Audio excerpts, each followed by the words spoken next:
Hello everyone, नमस्कार प्यारे विद्यार्थियों सभी को। गुड मॉर्निंग, सभी का स्वागत है एक बार फिर से एक और न्यू वीडियो में। दोस्तों स्वागत करता हूं आपका एक और न्यू वीडियो में। 2 बार बोल दिया दोस्तों आज बात करेंगे अपन। आप देख सकते हो सीटी पीटीटी 2024 के बारे में। ठीक है, कहने का मतलब सीटी जो एग्ज़ाम होता है, पीटीटी जो एग्ज़ाम होता है, उसमें जो इंडिया लेवल का जीके पूछा जाता है एग्ज़ाम में, उसके महत्वपूर्ण जो प्रश्न है उसके ऊपर ये बात होने वाली दोस्तों। क्योंकि जो एग्ज़ाम में वही प्रश्न घुमा फिरा कर पूछे जाते हैं। ठीक है, ऐसे कुछ प्रश्न मैं आपके लिए लेके आया हूँ जो कि एग्ज़ाम की दृष्टि से काफ़ी महत्वपूर्ण प्रश्न है दोस्तों। ठीक है, वीडियो को एंड तक पूरा देखना, और वीडियो पसंद आए तो वीडियो को लाइक कमेंट शेयर करना, और चैनल पर नए हो तो चैनल को सब्सक्राइब करना। ठीक है, तो चलिए शुरू करते हैं दोस्तों। वीडियो को स्किप मत करना, पूरा देखना। ठीक है, तभी समझ में आएगा आपको। Rajasthan PTT most important GK question in Hindi के बारे में बात करेंगे दोस्तों। ठीक है, क्वेश्चन एक है आपके सामने। भारत में सबसे अधिक सोना उत्पादक राज्य है तो वो है कर्नाटक। ठीक है, ये याद रखना अपन को। दूसरा है, राजस्थान में प्रथम सीमेंट उद्योग स्थापित किया गया था। राजस्थान में सर्वप्रथम सीमेंट उद्योग स्थापित कहाँ किया गया था? बूंदी के लाखेरी में। ठीक है, ये याद रखना अपन को। अगला है दोस्तों क्वेश्चन 3, अलाउद्दीन खिलजी की जालोर विजय के समय वहाँ का शासक कौन था? कान्हड़ देव। ठीक है, ये याद रखना अपन को।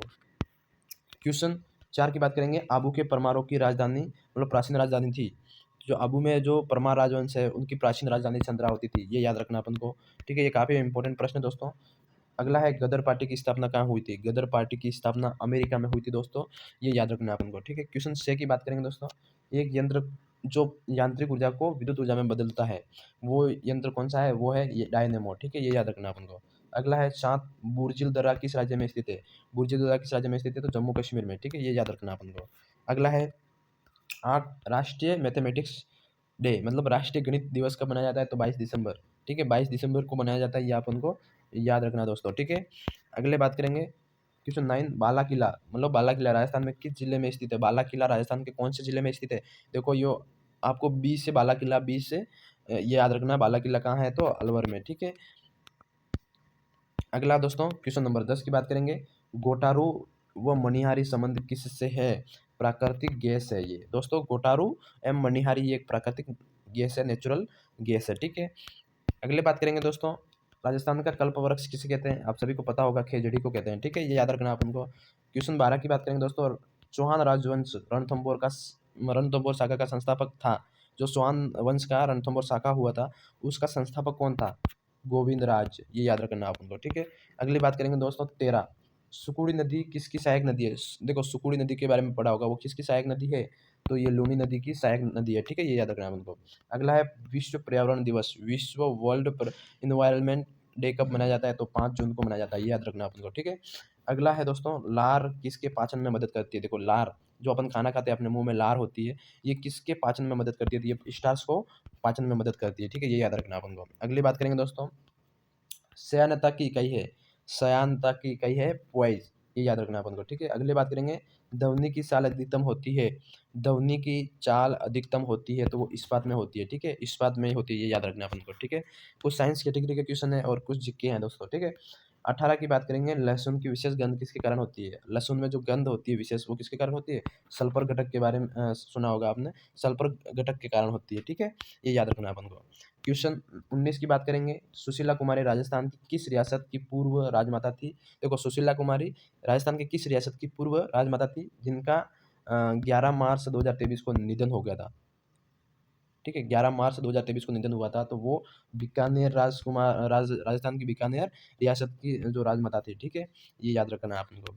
अगले बात करेंगे दोस्तों 20 क्वेश्चन नंबर के बारे में, और राजस्थान और मतलब राजस्थान सौर ऊर्जा पंपों की स्थापना देश में कौन से स्थान पर है? देखो राजस्थान में जो सौर सौर ऊर्जा पंपों की स्थापना के मामले में ये राजस्थान की देश के मतलब कौन से नंबर पे स्थित है? तो ठीक है, तो काउंटिंग रेटिंग के मामले में प्रथम स्थान पर स्थित है। ठीक है, राजस्थान सौर ऊर्जा पंपों की स्थापना में देश में राजस्थान नंबर टॉप पे है। ठीक है, अगले बात करेंगे दोस्तों, साइमन कमीशन भारत कब आया था? देखो काफ़ी महत्वपूर्ण प्रश्न है। साइमन कमीशन भारत आया था 1928 में। ठीक है, आपको ये याद रखना है। क्वेश्चन 22 की बात करेंगे। प्रारूप समिति के अध्यक्ष कौन थे? प्रारूप समिति के अध्यक्ष कौन थे? डॉक्टर भीमराव अम्बेडकर। ठीक है, डॉक्टर भीमराव अम्बेडकर प्रारूप समिति के अध्यक्ष थे। अगला है, अनुच्छेद 360 का संबंध किससे है?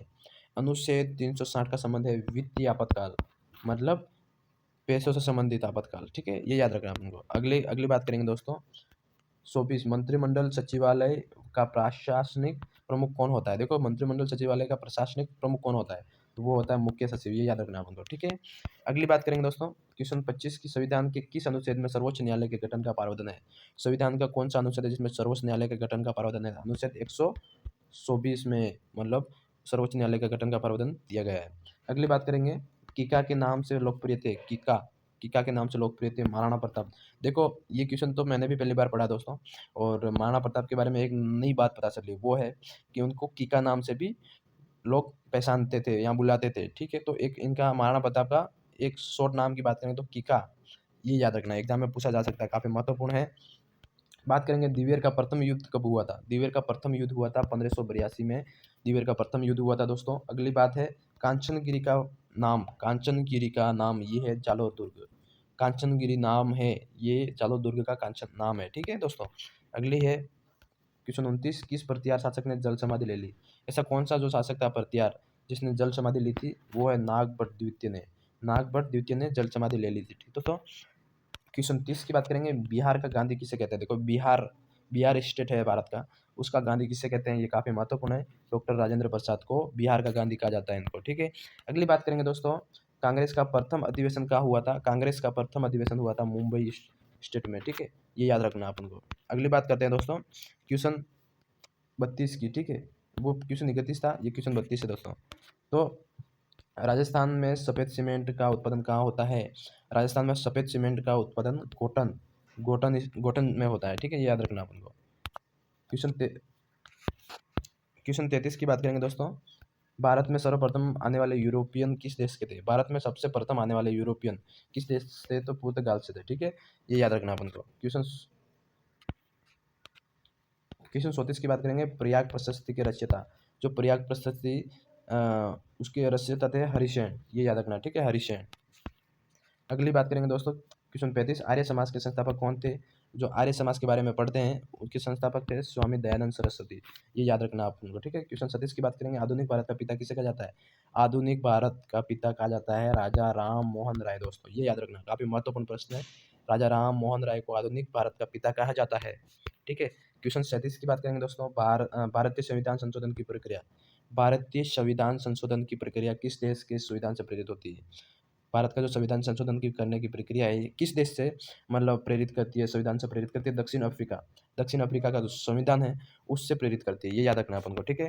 क्वेश्चन 38 की बात करेंगे दोस्तों, मुख्य सचिव की नियुक्ति कौन करता है? देखो मुख्य सचिव की नियुक्ति मुख्यमंत्री, हर राज्य का जो स्टेट का मुख्यमंत्री होता है, चीफ मिनिस्टर होता है, वो इसकी नियुक्ति करता है दोस्तों, ठीक है। अगली बात करेंगे, धनुष लीला नामक त्योहार का मनाया जाता है, ठीक है।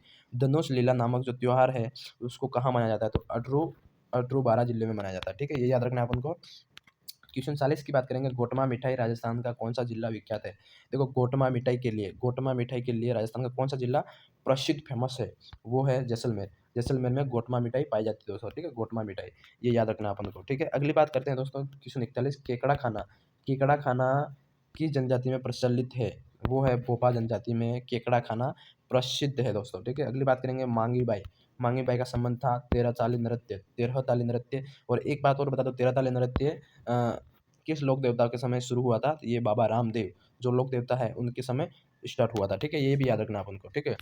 और क्वेश्चन 43 की बात करेंगे दोस्तों, श्री मल्लीनाथ पशु मेला कहाँ लगता है? देखो काफी महत्वपूर्ण प्रश्न है, मल्लीनाथ पशु मेला कहाँ लगता है? तो ये अपन को सभी को याद होना चाहिए, तिलवाड़ा बाड़मेर के अंदर लगता है, ठीक है। क्वेश्चन 44 की बात करेंगे दोस्तों, ऊँट की कुर्बानी हेतु प्रसिद्ध स्थल, जहाँ ऊँटों की कुर्बानी दी जाती है, तो उसका प्रसिद्ध स्थल है दोस्तों टोंक जिले के अंदर ऊँट की कुर्बानी दी जाती है, टोंक मतलब कुर्बानी का प्रसिद्ध स्थल है, ठीक है।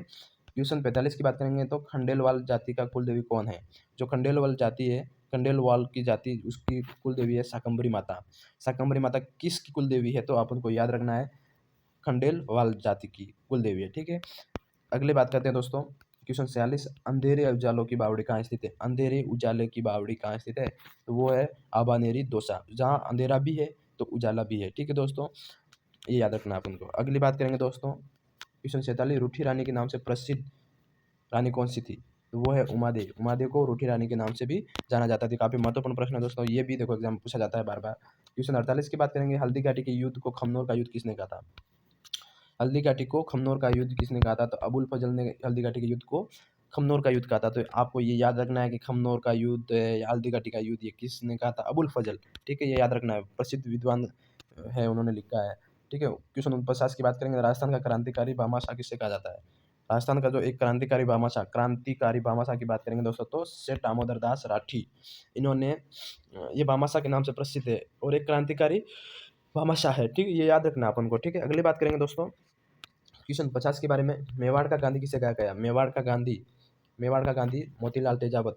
मोतीलाल तेजावत को मेवाड़ का गांधी कहा गया है, ये याद रखना अपन को। अगली बात करेंगे दोस्तों क्वेश्चन 51 की, बादशाह की सवारी कहाँ निकाली जाती है?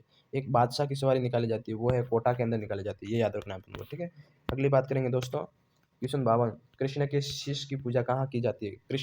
कृष्ण भगवान के शीश की पूजा कहाँ की जाती है? खाटू श्याम सीकर में।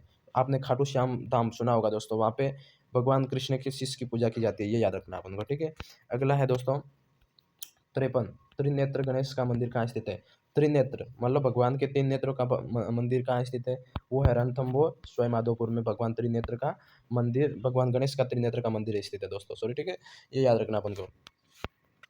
अगली है 54, राजस्थान की जीवन रेखा किसे कहा जाता है? राजस्थान की जीवन रेखा दोस्तों इंदिरा गांधी नहर परियोजना है। राजस्थान की जीवन रेखा वो है इंदिरा गांधी दोस्तों। इंदिरा गांधी किस बात से होगी इंदिरा गांधी नहर? क्योंकि राजस्थान में आप देख सकते हो अधिकतर भूभाग है रेतीला है, मतलब मरुस्थलीय भाग है। उसके अंदर से जब इंदिरा गांधी निकलती है तो वहाँ पे खेती के चांसेस बढ़ जाते हैं, है ना, और ग्रीनरी के चांसेस बढ़ जाते हैं। तो एक कहने का मतलब एक मरु गंगा है रेगिस्तान में, तो वो पानी सर्वाइव होता है, जो कि रेगिस्तान में काफ़ी इंपॉर्टेंट है। ठीक है, इसलिए इनको गांधी को मतलब राजस्थान की जीवन रेखा कहा जाता है। ठीक है, अगली बात करेंगे दोस्तों क्वेश्चन 55, डोला मारू का संबंध किस शैली से है? ठीक है, डोला मारू का संबंध किस शैली से है? तो ये है डोला मारू मारवाड़ शैली से संबंधित है। ठीक है, ये याद रखना अपन को, काफ़ी महत्वपूर्ण प्रश्न है दोस्तों। यहाँ तक देखने के लिए धन्यवाद। अभी 2-4 क्वेश्चन और बचे हैं, तब तक देखते रहे। ठीक है, शेखावटी का हवा महल कहाँ स्थित है? देखो, शेखावटी का हवा महल है खेतड़ी झुंझुनू में दोस्तों। शेखावटी का हवा महल खेतड़ी झुंझुनू में स्थित है, ये याद रखना। अगले क्वेश्चन 57 की बात करेंगे तो कांठल का ताजमहल किसे कहा जाता है? देखो, कांठल मतलब कांठल वाला एरिया कौन सा है? प्रतापगढ़ का एरिया। तो काका जी की जो दरगाह है उसको कांठल का ताजमहल कहा जाता है, देखो। ठीक है, कांठल का ताजमहल, काका जी की दरगाह। अगली बात करेंगे दोस्तों, अगला क्वेश्चन है क्वेश्चन 58, तीर्थों का बांजा। देखो, तीर्थ राजस्थान के अनेकों तीर्थ है। ठीक है, उसमें तीर्थों का बांजा किसे कहा जाता है? कहने का मतलब काफ़ी कुछ विशेष तो बात है इसमें, काफ़ी महत्वपूर्ण प्रश्न है। ठीक है, तीर्थों का बांजा की बात करेंगे दोस्तों, तो वो है मचकुंड धौलपुर के अंदर तीर्थों का बांजा स्थित है। ठीक है, तीर्थों का बांजा किसे कहा जाता है? तो मचकुंड धौलपुर को। ठीक है, ये याद रखना काफ़ी महत्वपूर्ण है। और कांठल ताजमहल की बात की अपन ने, तो काका जी की दरगाह प्रतापगढ़ के अंदर। ठीक है, अगली बात करेंगे दोस्तों राजस्थान का अर्जुन किसे कहा गया है? राजस्थान का अर्जुन कहने का मतलब तीरंदाज। तीरंदाज में जैसे अर्जुन एक धनुर्धारी था, तो राजस्थान का अर्जुन की बात करेंगे तो लिम्बाराम जो उदयपुर जिले के मादड़ी के मादड़ी क्षेत्र के रहने वाले हैं। ठीक है, काफ़ी महत्वपूर्ण प्रश्न है दोस्तों कि ये कहाँ के हैं, तो मादड़ी क्षेत्र के हैं। ठीक है, क्वेश्चन अगला है सापे वाली साड़ी कहाँ की प्रसिद्ध है दोस्तों? सापे वाली साड़ी है दोस्तों नाथद्वारा जिले की, उदयपुर के नाथद्वारा क्षेत्र की प्रसिद्ध है। ठीक है, सापे वाली साड़ी नाथद्वारा क्षेत्र की प्रसिद्ध है दोस्तों। ठीक है दोस्तों, आज के मैं 60 क्वेश्चन लेके आया था आपके लिए। आपको अगर ये क्वेश्चन अच्छे लगे हो तो वीडियो को लाइक कमेंट शेयर करना, अपने दोस्तों में ज़्यादा से ज़्यादा शेयर करना दोस्तों। वीडियो को यहाँ तक देखने के लिए आप सभी का धन्यवाद, तहे दिल से शुक्रगुजार हूँ, और मिलते किसी नेक्स्ट वीडियो में। तब तक के लिए जय हिंद, जय भारत दोस्तों।